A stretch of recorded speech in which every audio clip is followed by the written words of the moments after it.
Hey everybody, welcome to Answers to Questions. This is episode 22. This episode is all about setting your goals and planning for an awesome 2017. So all of our questions are related to goal setting and planning for the future. And the first one comes in from a private Facebook message from Joseph, and he said, John, how do you set your goals for the new year? Great question, Joseph, and I do a kind of a three-step process here, usually at the end of the year, around Christmas time, once you're kind of sick of family and stuff from all the great food, and you're ready to start thinking about next year, I go through a three-step process. So the first step is looking backwards, right? So you ask yourself, what went well this year and what didn't go well?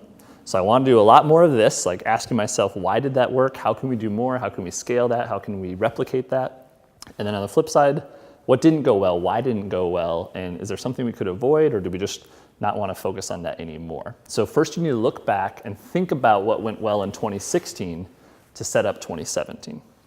The second step of the process is to actually set your goals. And I kind of break my goals into 5 categories, 2 P's and 3 F's. So it's professional and personal. These are like the big goals for my family, for my wife and for my daughter, and then of course for my business and for Lemonly. And then the 3 F's are fitness, faith, and finance. So goals might be saving, retirement, budgeting, setting a monthly budget in the finance category.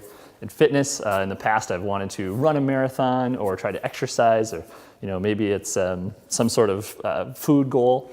And then, of course, with faith, whatever that means to you, whether it be daily prayer or meditation or something to get kind of your mind in the right place. So I set goals in all of those categories. Now, the first 2, the personal and the professional, those often have like somewhere from 7 to 10 goals. And I'm keeping my goals specific, measurable, hopefully big, but at the same time realistic. And so I'm putting goals in each of these categories. And then in the F kind of buckets, usually maybe 3 goals in those individual smaller buckets. I find that the categories help me really think about different aspects of my life that are all equally important, but it helps me kind of compartmentalize and bucket. So that's how I set my goals. And then the third step, after I've really thought about 2016, where I'm going in 2017, I actually come up with my 4 words for the year. And these 4 words kind of act as like themes or kind of pillars for the new year. So they come up with my keywords. I put a little sticky note on my computer and also on my mirror in the bathroom at home. And so every day I get up and I look at these words, and they help me kind of set the tone for the new year. All right, the second question actually comes from my sister, Andrea, and she sent me a message. She said, hey brother, I know you always do your 4 words for the new year. I'm curious, what are your words for 2017? So you just heard from the last question, my 3-step process. That third step in the process is the keywords.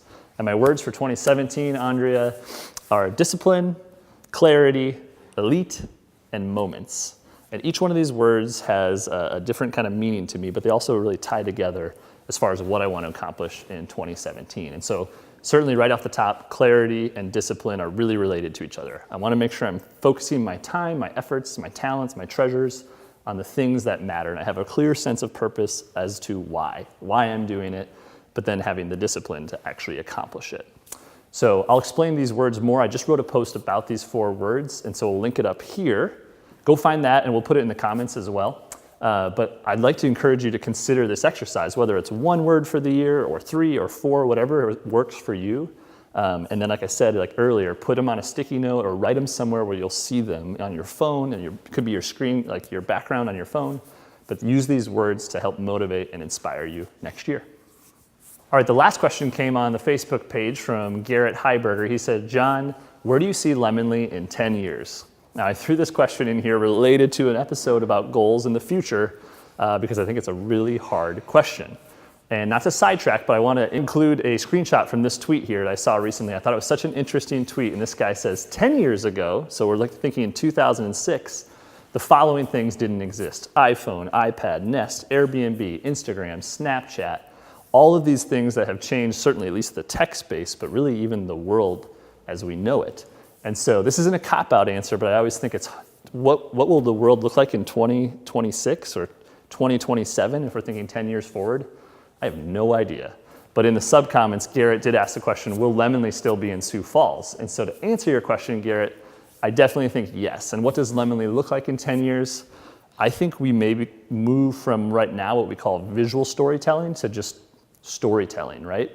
So whatever the medium might be, the written word, video, audio, design. We don't even know exactly, as we see the way technology changes, the way we'll be telling stories, maybe virtual reality or augmented reality or drones, who knows what shit we'll be doing. But it'll be telling stories because I believe that that's the best way that people communicate.